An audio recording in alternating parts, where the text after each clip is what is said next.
First section is verbal ability. Now, this was the toughest section for me. Throughout my whole life, I've never found English easy. Even during CAT, I got 82 percentile only. It was the other two sections that did the heavy lifting for me in CAT. In DI, I thought that since I've done it in CAT earlier, so it should be easy for me. But still, I remember in the middle of my preparation, DI somehow tanked. In the mock test, I got 8 questions wrong, 9 questions wrong, and because of that section, my mock score also better. I think the experience with top faculty has been amazing. As soon as I submitted the email regarding my errors, the answer came back in 10-15 minutes every single time. Thank you so much for joining me today on a Saturday afternoon, and big congratulations on your GMAT 725 score. This is, this is a big celebration both for you and for us at Top 1%. When we saw the email also, we were extremely, extremely happy. And again, Sandeep sir passes his big congratulations as well. Looking at the score report, 99 percentile, I think we were just short of maybe just few points. Otherwise, it would have been a definite 100 percentile. Quantitative is at 94 percentile. Verbal reasoning at 98 percentile, and data insight at 97 percentile. So the total score 87, 87, and 84.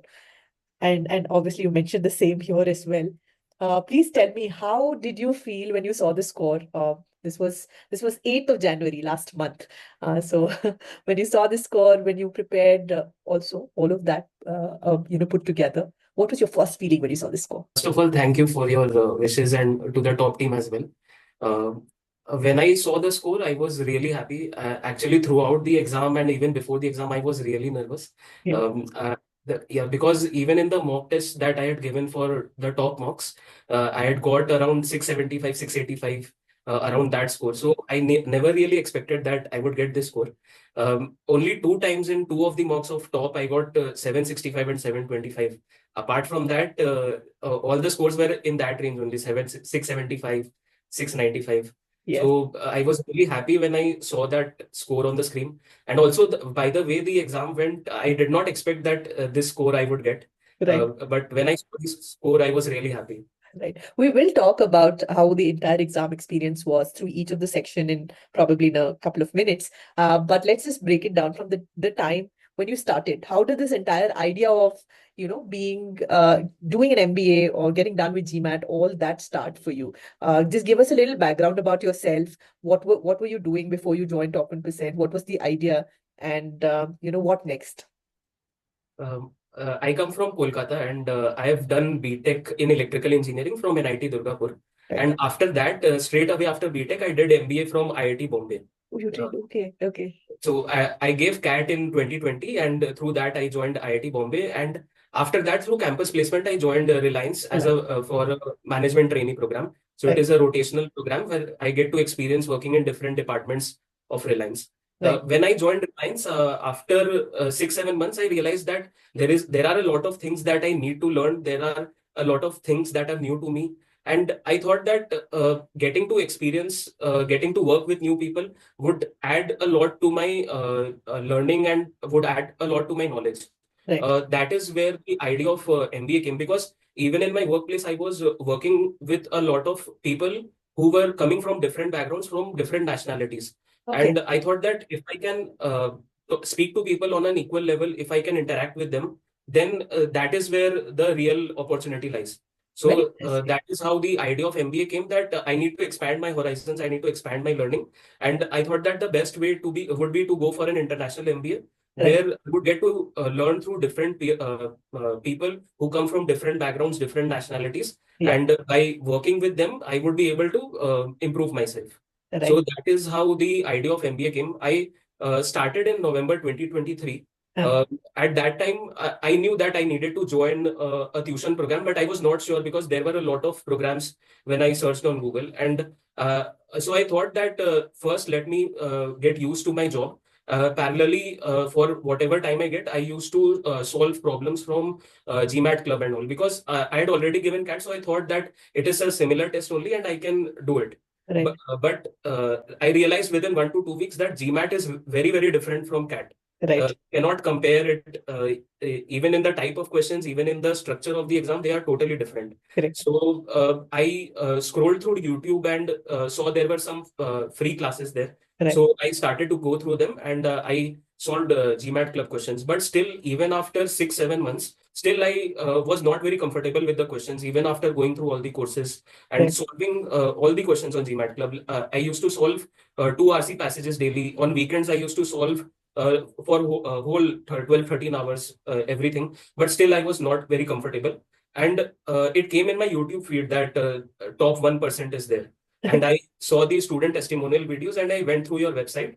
In that, Sandeep sir mentioned that this is the only program on the planet which is targeted towards 99 percentile students. If Yes. you do not want a 99 percentile, then do not join me. Right.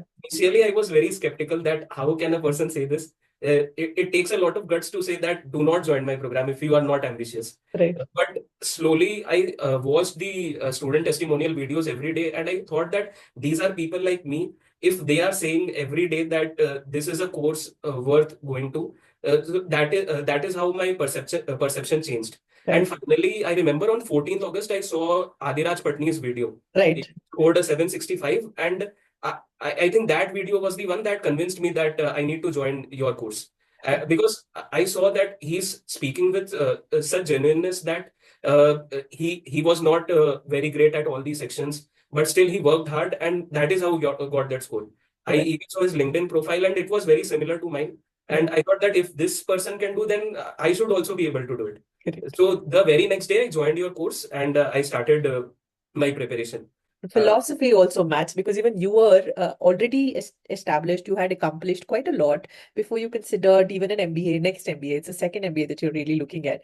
So obviously doing an MBA from the top international school or even top in the global school. Let's say IIM itself is top in number one, then it's just that, right? So maybe Harvard here, right? So unless it's that kind of a school, it becomes absolutely meaningless to do another MBA, right? Before we even go dive a little deeper in the entire GMAT journey and the GMAT preparation at top 1%, there's one question that I'd like to ask. What I kind of understood is that in your workspace, you were very much driven by certain people, by interacting with many people, international people of different nationality that allowed you to, take up this journey. Was there any particular person or a group of people who also kind of inspired you to take this journey? Because as much as I understand, at least in the bigger Reliance industry, you will find a lot of people, especially graduating from, how the likes of the top three Ivy League schools, they are there who are the decision makers. So did you get a chance to be working directly with them or be inspired from what their journey is?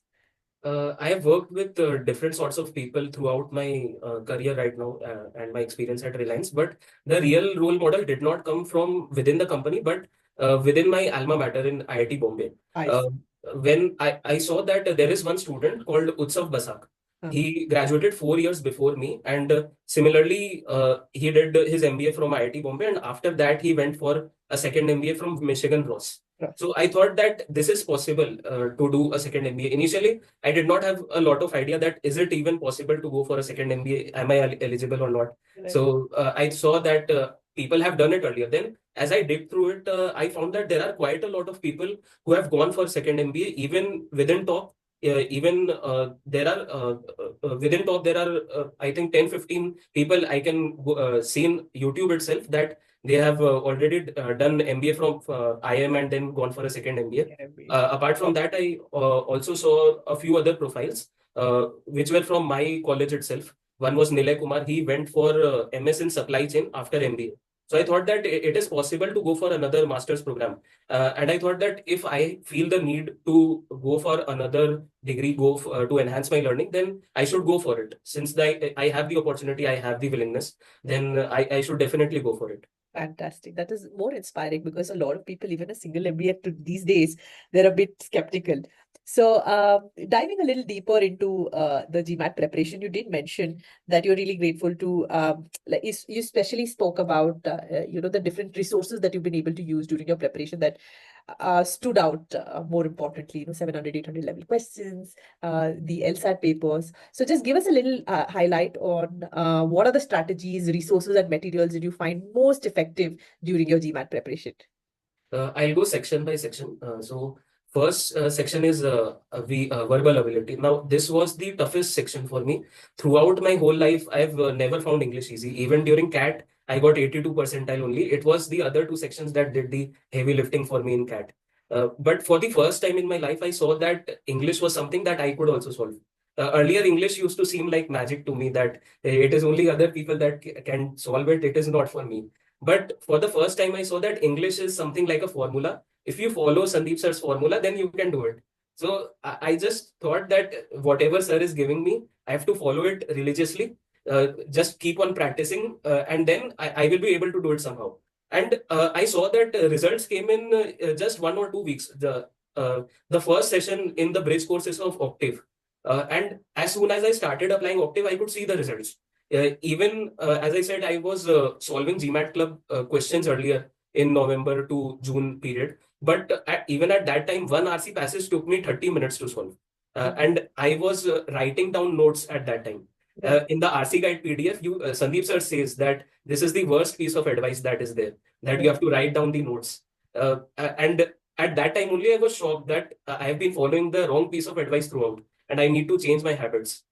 So that is how I got going in RC. But even after solving the 700, 800 level questions, I solved the whole PDF. And when I got to the mock test of top, the first mock test was a total failure. In RC, such long passages were there. I remember in the first test, I missed 1.5 RC questions, one whole RC passage and half of the questions of second RC.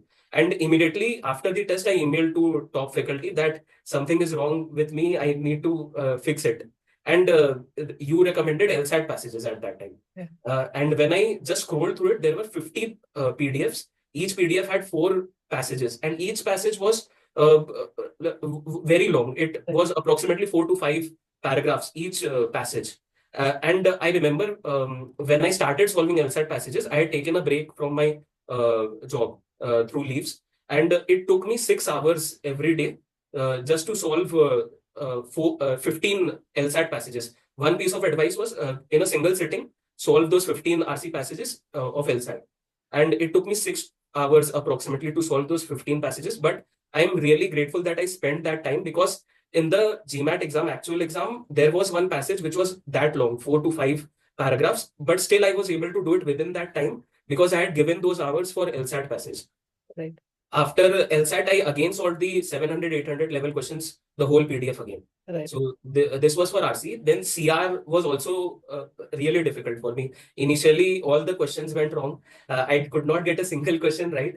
But the Sandeep sir shows one curve that initially you will not see results even if you put in hard work. But later, at some point in time, you will get an exponential growth. So I just believed in him and I continued solving. And your CR topic-wise questions and CR 700, 800 level questions, I just solved all the questions that were there. And CR 700, 800, I solved it 2 times. And after that, CR was not a big problem for me. Right. In DI, I thought that since I've done it in CAT earlier, so it should be easy for me. But still, I remember in the middle of my preparation, DI somehow tanked. In the mock test, I got 8 questions wrong, 9 questions wrong, and because of that section, my mock score also went down. Oh, no. So I again emailed to the top faculty. They said that you are not practicing DI enough. You are focusing on the other sections. So I took it upon myself that I need to solve the DI sections again. So there is one zip file that was given, IR Content Focus Edition, IR 123. I had solved it earlier one time, but still in the mock test, I was getting questions wrong. So I solved the whole PDF again. And then after that, in the portal, there were some topic-wise tests also there for DI. I solved all those. So after that, DI problem was solved. In maths, I would say I was strong, but I was getting a lot of silly mistakes. Somehow there were 2 or 3 questions always wrong in the mock tests. And I remember in one particular mock test, I got 5 to 6 questions wrong in maths. And this was a real shock for me because I thought maths was my strong part. And getting 5 to 6 questions wrong was a big mistake. So when I went through the mock test again to see where I went wrong, I saw that all the mistakes were silly mistakes. Even when I had so much time to solve the maths paper, still I got all those questions wrong because of silly mistakes. I could not believe myself. So I just went to the 700, 800 level PDF of maths. I started solving all the chapters again. So after that, that kind of mistake did not happen in maths. Right. Right. So this was the summary of all the sections. See, it is very transactional, which means that, you asked for a problem, and then there was a solution, you worked on that. And I always believe every journey has its own challenges. So what was the most toughest part of the preparation for the GMAT? Like every aspect of it, did you feel like, okay, beyond this point, मेरे से हो नहीं पा रहा है? Did you have that kind of a, mindset somewhere it happened in through your preparation? कहीं पे? It happened in RC that somehow even in every passage I was getting one or two questions wrong out of 6, 8 questions in the LSAT passages. Right. And I wrote all those mistakes down in my error log. Right.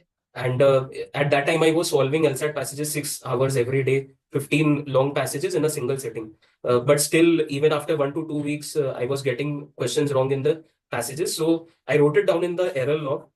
And then after that, I went to the error log and solved all those passages again, which I got wrong.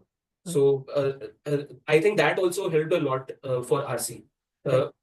So that was the toughest part. The RC part was it was the toughest part for me in GMAT. Right. These are the things, because some things that you think is right, and suddenly Sandeep sir tells things that really shakes your entire belief of what you would known about a certain topic. That happens. But you've done so many things right. One is having an error log, having that visibility of where you went wrong, working on that, utilizing the faculty whenever you found crossroads, talking to them, or writing to them simply and getting the right insights. And you have worked on yourself. That's the most inspiring bit. So, just taking that away, you were also working throughout. You mentioned that you had to, during LSAT, you had to take some time off. How was this entire act of balancing both studies and a demanding job? You were a manager, and you were also having, you had to deal with people from different nationalities as well, you mentioned. How was that commitment like? Was that very tough? How did you manage your time effectively to study every single day while you were still working? I followed a daily routine during my study period. I used to wake up at 5:40, 5:45 in the morning, and from 6 to 9, I used to dedicatedly study for GMAT. Then from 9 to 6, 6:30, I used to work. It is an in-person, there is no online work from home culture at Reliance, so we have to go there in the office every day. So when I came back from after 6:30, I used to rest for half an hour. And then 1.5 hours, I used to dedicatedly again study for GMAT. One thing I made sure that every day I got a sleep of at least 8 to 9 hours every day. I used to sleep at 9:30, not later than that. And then again wake up at 5:30, 5:45 next morning and again study. So one thing that has really helped me throughout my studies, even during CAT, GMAT, as well as in school, that never cut down on your sleep, because these studies they are not for 1 or 2 days. It is like a marathon. You have to study each and every day for the next 4 5 months. Right. So you cannot cut down on your sleep, because if you do it for one day, then later on it will come back to you after 2 to 3 days. You will have to take a longer break, and because of that the consistency goes. Right. That is why I thought that even if I am spending a small amount of time, but it has to be consistently throughout those 3 to 4 months. So that is the thing that I use, that never cut down on your sleep, but still study 3 to 4 hours every day. Right. Superb. That was a great insight. I mean, these are personal, bits that you can always share, which would genuinely help anybody. I mean, cutting down on sleep, it's not just for preparation, but overall your, physical and mental health. The sleep is absolutely important for, for anything that you want to do. Fantastic touch base. Now you have mentioned a couple of times that you've been able to connect with the faculty or write to the faculty whenever. Could you just reflect back and highlight about your entire experience on the faculty or the expert access support, plus the how did you find the experience of writing the mock test in the test portal, both of them? I think the experience with top faculty has been amazing. As soon as I submitted the email regarding my errors, the answer came back in 10 to 15 minutes every single time.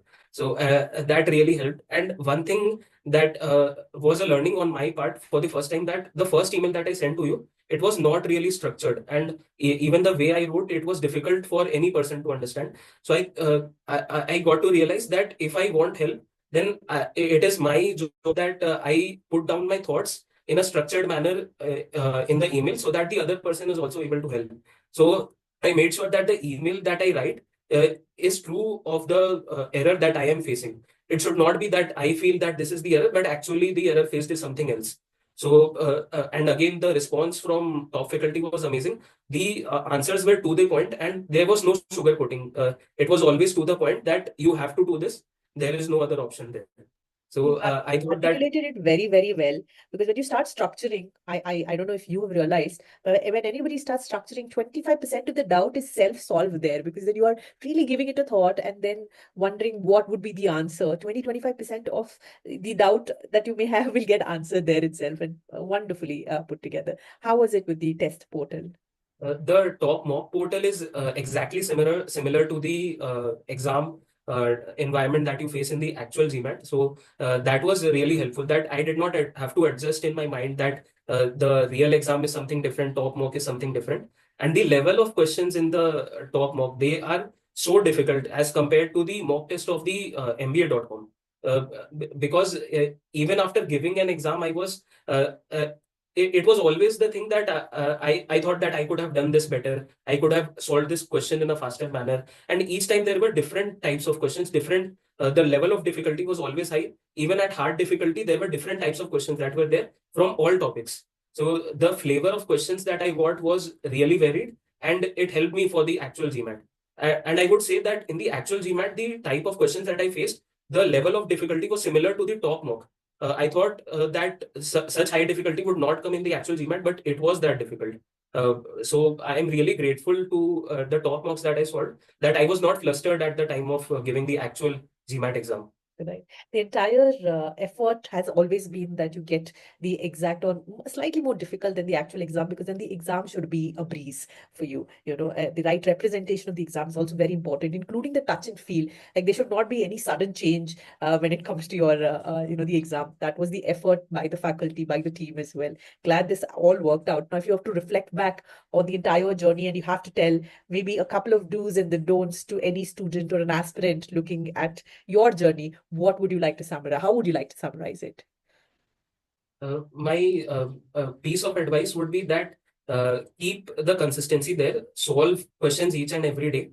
Second thing would be that even in your break time, many people, even I do that. I watched YouTube videos or something else just to pass my time when I was eating or when I just wanted to relax. At that time, I think that you can watch that student testimonial videos for top the channel, because it really inspires you and it gives you learning that what is the experience of the other students, what are the difficulties they faced, and how did they go about solving it. I remember I watched Jignesh Chaudhary's video and Soham Sengupta's video. They were so inspiring, and I watched Jignesh's video, I think 10, 15 times throughout these 3, 4 months, because each time I was down, I used to just go to that video, because each time I watch it, there is something new there. Each time I get a new learning, because the way he has articulated his experience and how he was down, but still he did not give up. Still he kept on solving, and eventually he was able to achieve that goal. Yeah. So these are the two pieces of advice from my side. True. I hope you reach the similar or more bigger lengths that Jignesh has gone through. He's doing his MBA from Duke, and he's already been placed at the big the big four company already. I hope you also walk the same path or even better. You know, it's been such a fantastic time listening to your experience. In a long time. It's been a while since I have spoken to any student, but your experience just speaks what sir would intend. Like he has an intention when you start with him, right? You followed everything in that same space, and it feels so fulfilling that you walked the path that sir asked to, and you got the score that he promised. At least he promised in the very beginning. It feels very fulfilling journey for us. I hope it was the same fulfilling journey for you as well. We are extremely proud. One of the things that we like to say is this score is going to get you to any school that you would like to apply, right? Irrespective of the thought of second MBA or not, you have the choice to make that choice, right? To which school you would like to apply and where exactly you would want to apply. But what are your thoughts at this point in time? What schools are the schools that you would like to apply at this point? maybe you've given it a thought, maybe not, but what are the schools that you'd like to really go for? My target right now is INSEAD, and apart from that, I've also sent my score to Wharton, Harvard, Stanford, and Kellogg. My real target is going to M7 schools or INSEAD because I realize that I've already done one MBA from one of India's topmost colleges. So the real jump for me will come when I target these schools. So that is the target, and I really hope, as you say, that the score will be able to get to that level.